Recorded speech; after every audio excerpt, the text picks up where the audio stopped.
E se eu te dissesse que você foi ensinado a acreditar que um campeonato se decide em campo, no talento, no suor, na raça, mas em 1999, essa verdade foi rasgada. Houve uma guerra travada longe dos holofotes, onde advogados eram os centroavantes e os regulamentos eram a bola. Esta é a história de como o poder, a vingança e o caos se uniram para reescrever o destino de um gigante caído e implodir o campeonato mais importante do país. Ao final desta análise, você não verá o futebol da mesma forma. Você vai entender que, às vezes, o verdadeiro dono do jogo não é quem chuta a bola, é quem tem a caneta na mão. O futebol tem regras, certo?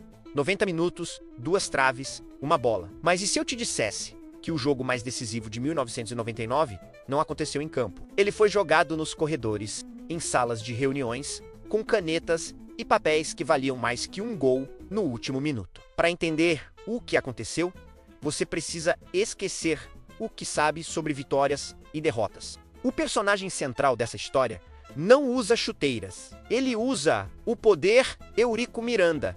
Não era apenas o presidente do Vasco. Ele era uma força da natureza, o dono dos bastidores do futebol brasileiro. Sua influência na CBF e sua voz no Clube dos 13. Tudo era uma peça no seu tabuleiro. E nesse tabuleiro, ele tinha um alvo claro.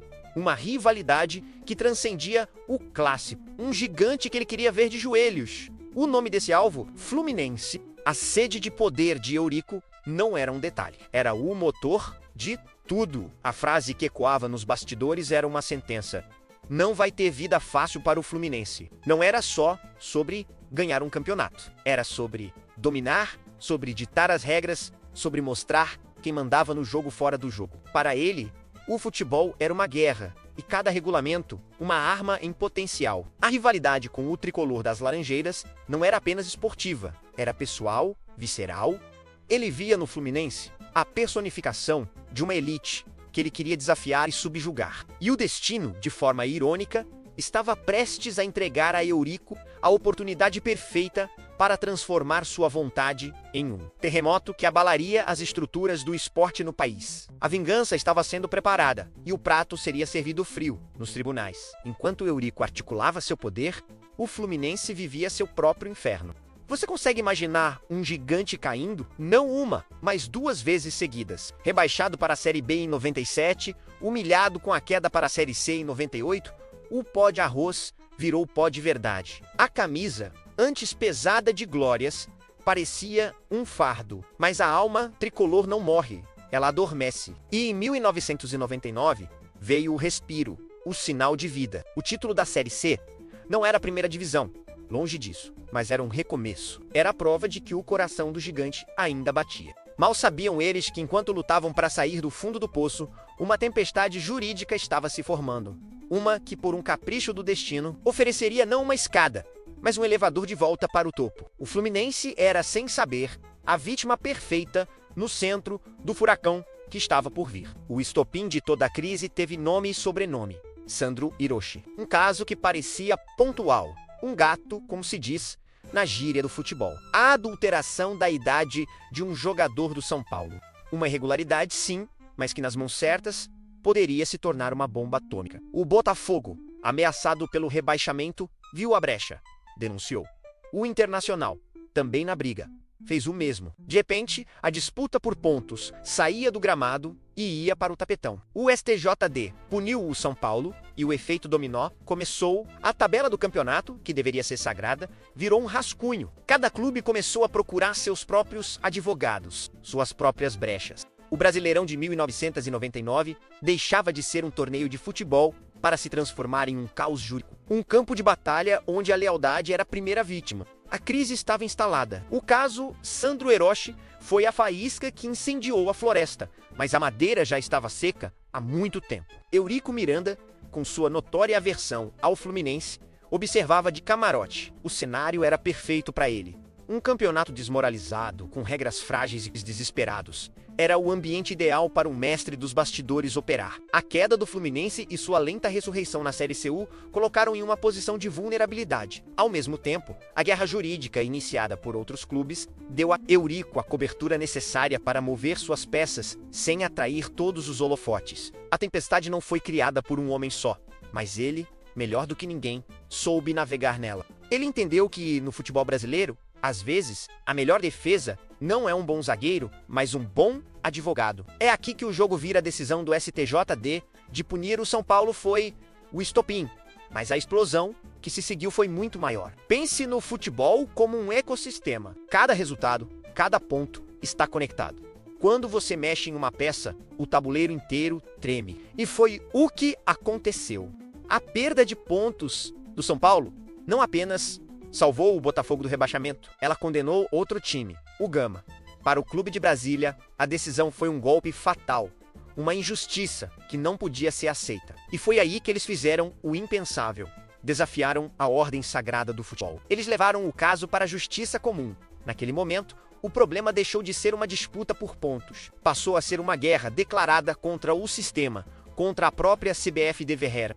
O apito final, de 1999, não foi dado por um juiz, mas por um oficial de justiça. Levar a briga para a justiça comum é a opção nuclear no mundo do futebol. É quebrar a regra mais fundamental, a de que os problemas do esporte se resolvem dentro do esporte. Ao fazer isso, o Gama não estava apenas lutando contra seu rebaixamento, estava paralisando todo o campeonato. A Confederação Brasileira de Futebol ficou de mãos atadas, presa em um... Como organizar a Série A de 2000, se o rebaixamento de 1999 estava sob júdice? A resposta é: não havia como. O sistema implodiu.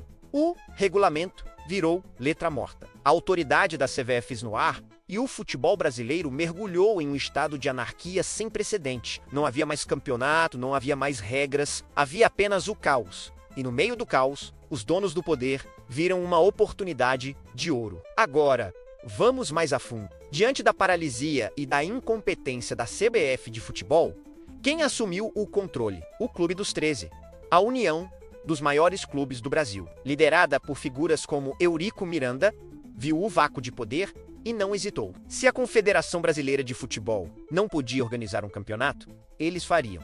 E assim nasceu a Copa João Havelange. O nome era uma homenagem, mas a estrutura era uma obra de engenharia política. Um monstro de 116 times, divididos em módulos por critério técnico, histórico e, claro, político. Módulo azul para a elite, amarelo para a Série B e assim por diante. Na prática, era uma forma de acomodar todos os interesses, de pacificar a guerra, de dar um jeito no caos. Era a solução perfeita para quem não queria solução nenhuma, apenas a manutenção do próprio poder. Essa estrutura complexa da Copa João Havelange era, na verdade, uma cortina de fumaça para o ato principal, a anistia geral.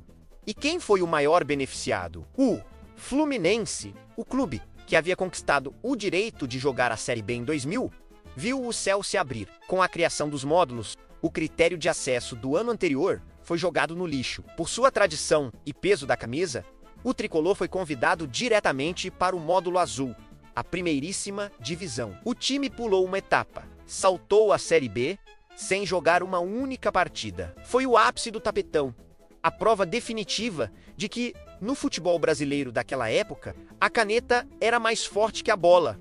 A jornada de redenção que começou na Série C não terminou com um acesso suado em campo, mas com um convite de gala nos bastidores. A ferida do gigante foi curada com o remédio da desordem. O legado do tapetão de 1999 é profundo e contraditório. Por um lado, ele deixou uma cicatriz na alma do torcedor. A imagem de um futebol onde o resultado pode ser decidido em um tribunal ficou marcada a ferro e a desconfiança. A sensação de que o jogo é jogado também fora das quatro linhas se tornou parte do nosso DNA.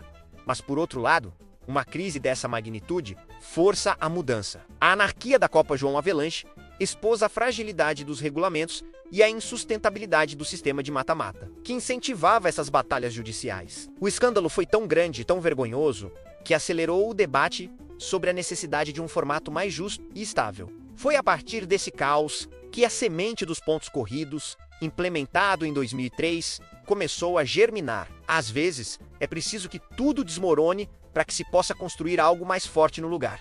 Agora, você entende. O campo tem 105 metros, mas o jogo de poder, esse não tem limites. Futebol não é só sobre quem vence, é sobre quem dita as regras da vitória. O tapetão de 1999 foi uma ferida que nunca fechou. Um lembrete de que o jogo mais importante, às vezes, acontece longe da torcida. Mas essa história não é única. Me diga aqui embaixo, qual foi o momento no seu time ou no futebol em que a política fora de campo te deixou mais revoltado? Se esta análise mudou a sua forma de ver o jogo, saiba que é só o começo. Inscreva-se no canal, ative o sino e se essa história despertou algo em você, espere até ver o próximo vídeo. Clique agora e aprofunde sua visão de jogo.